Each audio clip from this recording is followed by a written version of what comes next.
কতটুকু সেবা করতে পারছি এটা আপনারা মূল্যায়ন করবেন। আর এখানে বক্তব্য রাখতে পেরে আমি বুঝেছি যে এখানে অনেক মা বোন আছেন, আপনাদের ভালো সমাজে সংস্কারের মূল মন্ত্র। কেননা প্রতিটা একটা ঘর যদি সংস্কার হয়, সমাজে ওই সংস্কার হয়ে যাবে।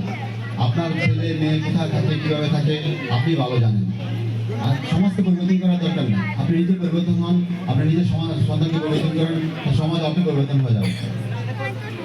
প্রতিবেলা আমি অনুরোধ করবো যে প্রতিবেলা আপনাদের ছেলে সন্তানের সাথে একবেলা খাবেন, কথা বলবেন যে তুমি আজকে কি করছো, কোথায় গেছো, কার সাথে মিশছো, ধর্মীয় মূল্যও শেখাবেন।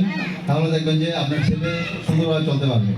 এবং মাদকের কুফল, যেমন সিগারেট বলবেন সিগারেট তো খাওয়া নিষেধ এবং সিগারেট খাওয়া যায় না, সিগারেট খেলে কি লাভ হয় এগুলো আস্তে আস্তে তার ব্রেনে ঢুকে দেবেন। ইনশাল্লাহ সেই সিগারেট মাদকের প্রথম হাতিয়ার হলো সিগারেট, সে সিগারেট ধরবে, তারপরে গাঁজা খাবে, তারপরে আস্তে আস্তে বলবে। আপনি যদি সিগারেট থেকে তাকে মুক্ত রাখতে পারেন, ইনশাল্লাহ কোনো কর্মী সে মাদকে আসক্ত হতে পারবে না। আর বাল্য বিবাহ, যে আসলে বাল্য বিবাহ সম্বন্ধে আপনাকে বলি, 18 বছর পর্যন্ত একজন শিশু থাকে, 18 বছর আগে তাকে বিয়ে দেওয়া যাবে না, এটা সরকারি আইন। আপনারা 18 বছর পর্যন্ত অপেক্ষা করবেন এবং তাকে মানবিক মূল্যবোধ শিক্ষিত করবেন, তারপরে পর্যায়ক্রমে আল্লাহ হুকুম থাকলে ইনশাল্লাহ আপনারা বিয়ে ব্যবস্থা করবেন।